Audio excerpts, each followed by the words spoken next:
Hola, Delfina, ¿me escuchás?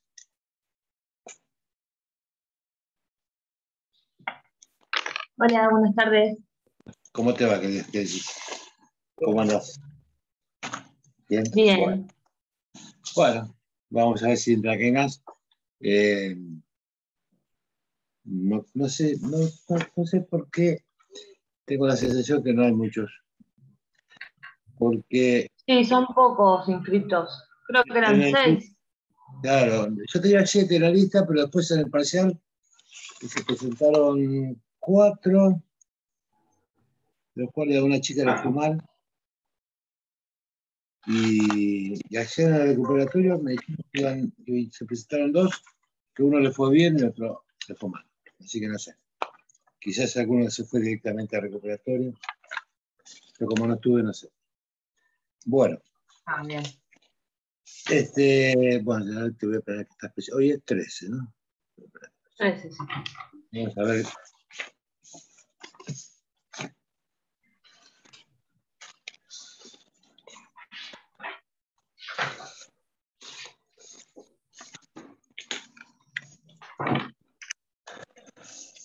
Bueno, vamos a tener una clase personalizada, vas a tener un profesor para Sí, vos sola. Qué lujo. Escúchame, bueno, particular. no sé si viste el trabajo práctico, el 9. Sí, el de Hoy incidente. es decir, bueno, acá la idea es no solamente resolver el caso, sino eh, me gustaría hablar un poquito más del tema de incidentes, más cuando estamos hablando de incidentes de nulidad, como en este caso, separando el tema de la nulidad por incidencia incidental, vinculado o con relación a la revolución de falsedad, que es otra nulidad, pero ya estaríamos hablando de instrumentos públicos. Acá estamos hablando de las nulidades procesales, aquellas que provocan un acto jurídico que en principio es válido siempre y cuando este acto se haya cumplido con las formalidades para considerarlo, para que mantenga su validez. Cuando existe una cuestión vinculada a una regularidad del acto procesal, podemos empezar a hablar de nulidades, la nulidad procesal. ¿Cuál es el principio general que podemos utilizar para establecer una definición, un concepto de nulidades? En principio, estas nulidades procesales, que son relativas, me refiero a relativas porque pueden ser convalidadas, y que esa convalidación puede ser de expresa o tácita, que ahora lo vamos a analizar un poquito más, básicamente están previstas para aquellos casos o actuaciones judiciales, ya sea resoluciones de juez o actuaciones realizadas en el curso de un proceso, independientemente de quién sea el autor, puede ser una presentación aparte o una actividad ni de la parte ni del juez, sino una notificación. Está prevista para cuando se violan las formas previstas para la validez del acto. Básicamente, esa es cuando nos encontramos ante una inobservancia de un cumplimiento de una formalidad. Esta sanción a la inobservancia tiene varios motivos, por supuesto. El principal es la necesidad de mantener vigente el derecho de contrariedad, es decir, el contradictorio, como todo proceso civil, como lo tenemos nosotros en nuestra legislación concebido, debe garantizar esa bilateralidad y que esa bilateralidad sea realizada de acuerdo a las formalidades que establecen las normas procesales. Esta violación a estos principios y a esta posibilidad de quebrantar un derecho en la participación en un proceso, de ser defensa de un proceso judicial, es la que establece este sistema de nulidades que permite rever una situación irregular y eventualmente retrotraer los efectos o la situación procesal de una causa al momento en que se genera el hecho vicioso o viciado. Por supuesto que esta situación vinculada con una nulidad en principio es de carácter restrictivo, es decir, las normas procesales aplicables en este caso, los artículos 169 y siguientes, que son los que son de aplicación para analizar las cuestiones vinculadas a los requisitos que deben reunir una presentación judicial vinculada a una nulidad o un planteo de nulidad, como también los requisitos que debe cumplir quien plantea la nulidad son bastante exigentes, el código es muy exigente en ese sentido, y el carácter es de interpretación restrictiva, es decir, que no cualquier irregularidad genera la nulidad de un acto procesal. El mismo código se encarga de dejar bien claro cuando dice en su artículo 169, la nulidad procederá cuando el acto carezca de los requisitos indispensables para la obtención de su finalidad. Este es el objetivo.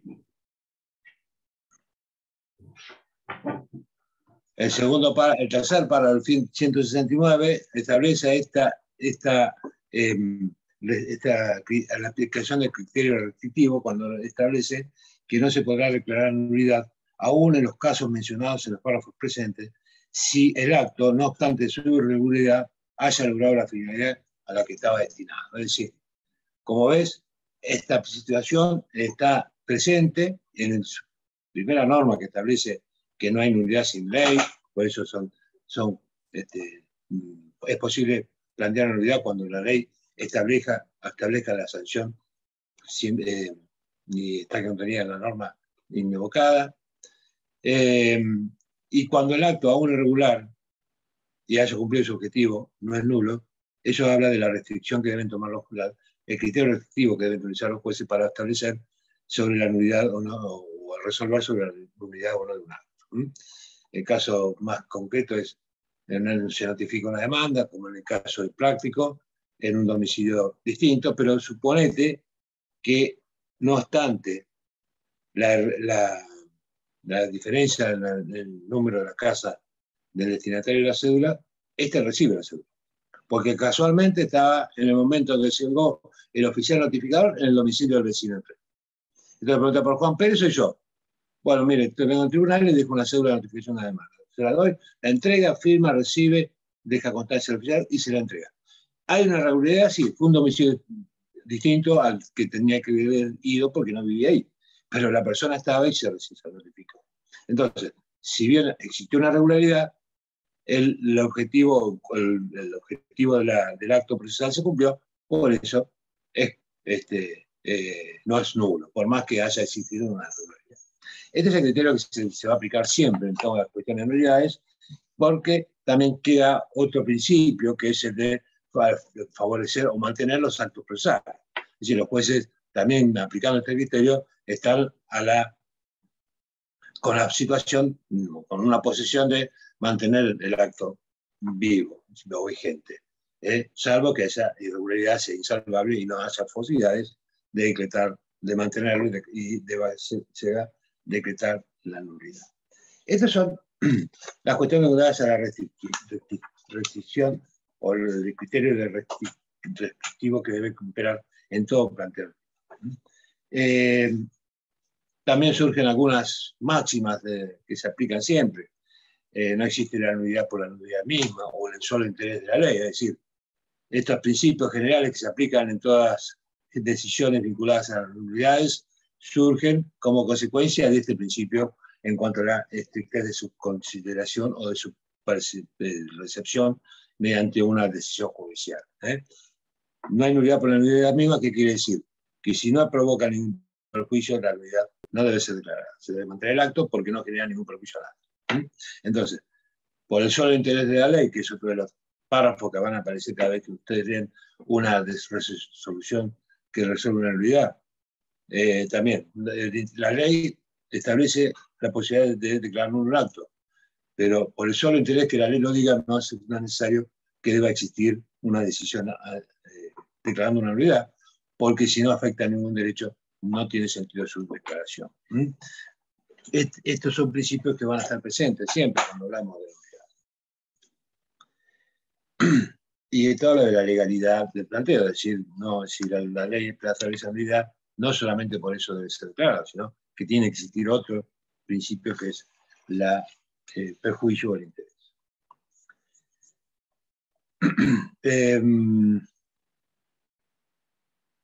Otro principio es el de conservación, que hablábamos recién. Nosotros tenemos que mantener todos los actos procesales dentro de lo posible, y así lo va a analizar el juez. Si no considera que la regularidad sea de tal entidad que merezca su declaración, la declaración de la misma, no lo va a hacer. Entonces, la conservación del acto siempre se va a mantener presente.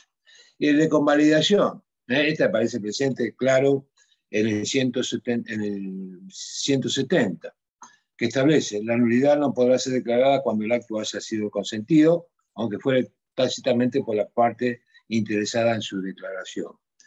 O sea, el consentimiento del acto regular impide que luego pueda plantearse una nulidad. Y ese consentimiento puede ser tácito, es decir, sin ninguna cuestión, sin ninguna manifestación vinculada a ese acto irregular. El segundo párrafo del 170 establece claramente: se entenderá que media consentimiento tácito cuando no se promueve el incidente de nulidad dentro de los 5 días subsiguientes al conocimiento del acto. Entonces, este principio de convalidación está presente siempre en las nulidades, por ese carácter relativo que las caracteriza, ¿no? Como mencionaba hace un rato.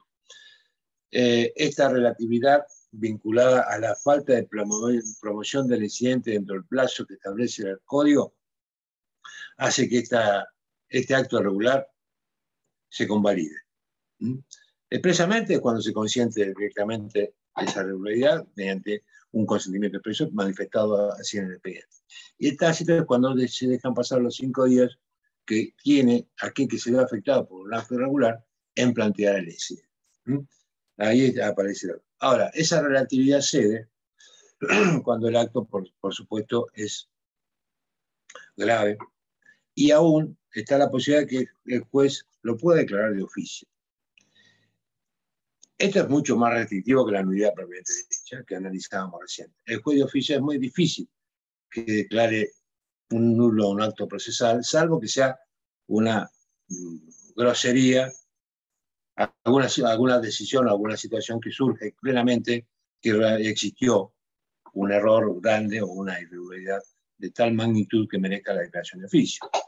Pero esta posibilidad que tiene el juez de declarar un acto procesal tiene un límite. Tiene que prever, el juez debe tener presente que esa resolución o ese acto no debe estar consentido. Es decir, la nulidad de oficio únicamente podrá ser declarada por el juez ante la gravedad del caso, siempre y cuando no haya sido consentido. Si ese acto se consintió, aún así, al no haberse articulado el incidente pertinente por parte del afectado, no puede ser declarado de oficio. Y esto puede traer a colación algunas otras circunstancias vinculadas a las nulidades en general, pero después vamos a ir analizando cuáles son las vías por las cuales se pueden introducir cuestiones vinculadas a la nulidad procesal. Por ahora vamos a limitarlo a la que estamos analizando, normas del 169 al 164, que habla de la vía incierta. Después vamos a hablar de otro tipo de nulidades y que se van a poder articular mediante otro tipo de planteos. Acá hay otro principio de protección, es decir, aquel que ha dado motivo a la nulidad no puede plantear. Es decir, en el 171 dice: la parte que hubiera dado lugar a la nulidad no podrá pedir la invalidez del acto realizado. Una de las partes, actor o demandado, ha hecho una actividad procesal que genera una situación vinculada a su contraria, y que por su actuación se ha cometido una violación a una forma procesal específica, donde genera la posibilidad de que el afectado plantee una nulidad, aquella parte que provocó esa situación no puede plantear la nulidad de ese acto que él provocó. Acá un principio de preservación o de conservación de los actos procesales, y no puede ser alegado porque genera esa irregularidad. Por supuesto que si esa irregularidad existió, el que está legitimado para efectuar su planteo es la parte afectada por ese acto irregular, pero nunca la podrá plantear quien generó esa irregularidad.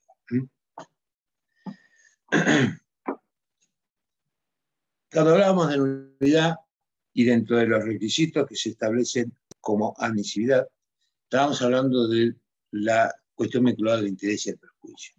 172 dice: la nulidad se declarará a petición de parte quien, a acomodar el incidente, deberá expresar el perjuicio sufrido y el interés que procura subsanar con su declaración. Acá habla de las jueces que pueden hacer el oficio si no viene consentido, sin sustanciación cuando que fuere manifiesto. Acá está para la facultad de los jueces. Pero ¿qué es esto del interés y el perjuicio?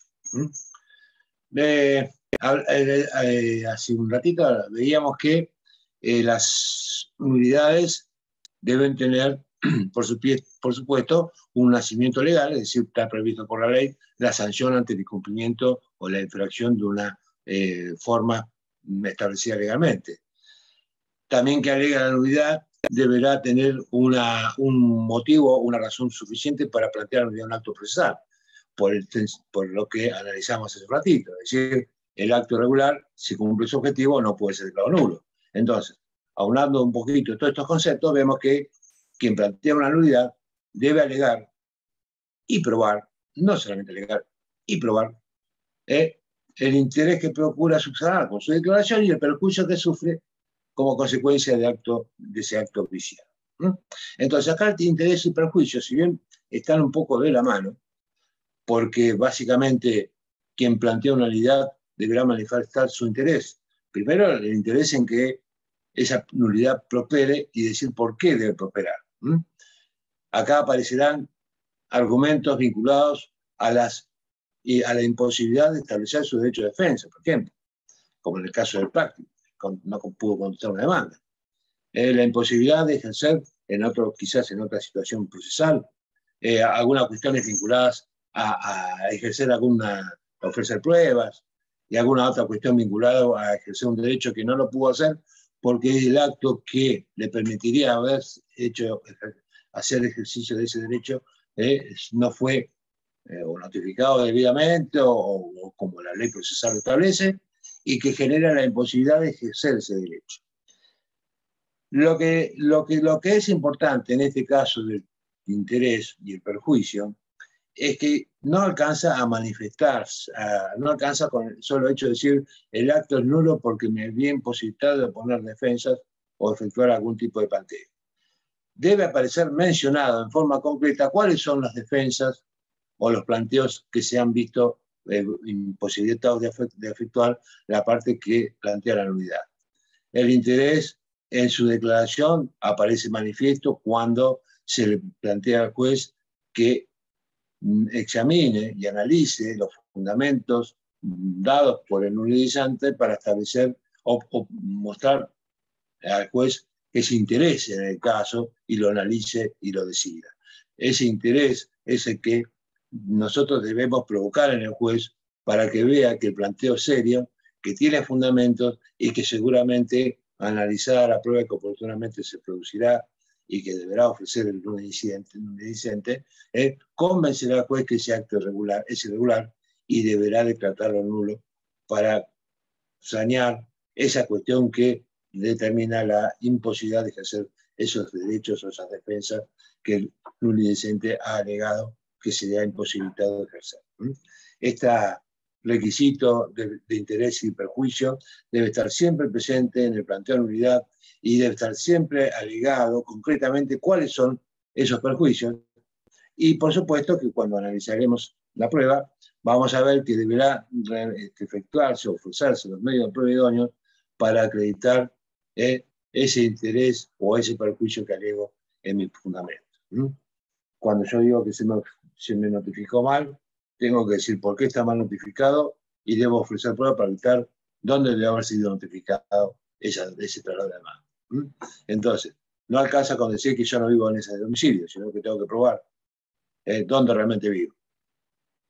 Y otro de los requisitos necesarios que deben estar siempre cumplidos y merece también un tratamiento imparcial dentro del planteo de la unidad es el plazo. Esto porque está vinculado al tema de la convalidación.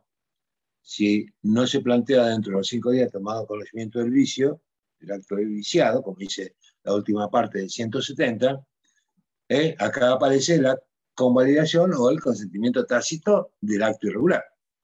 Entonces acá es muy importante no solamente establecer, ofrecer prueba destinada a acreditar la existencia de esos perjuicios que yo estoy alegando, sino también que hay que ofrecer prueba tendiente a acreditar que esa planteo de nulidad esté dentro de los plazos de 5 días de conocido el acto viciado.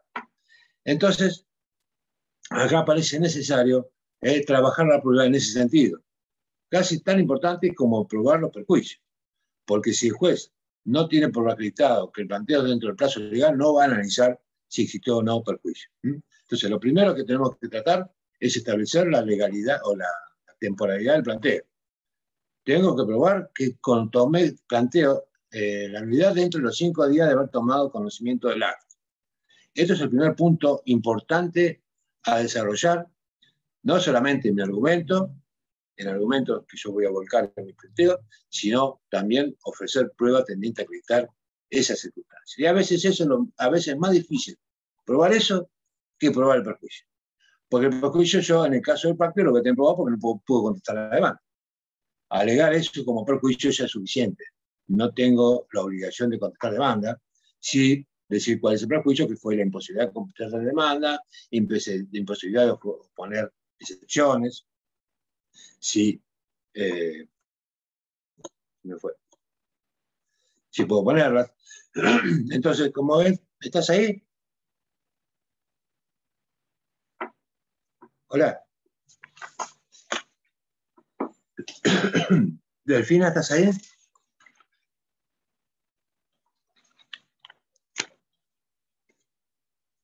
Delfina.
Delfina.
Se le habrá cortado la luz, algo así. ¿Qué pasó?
Bueno, por si se está grabando este video, dijo Constancia que se cortó la, la conectividad de la única alumna y, bueno, siendo las 17:45 doy por cerrada o finalizada la clase.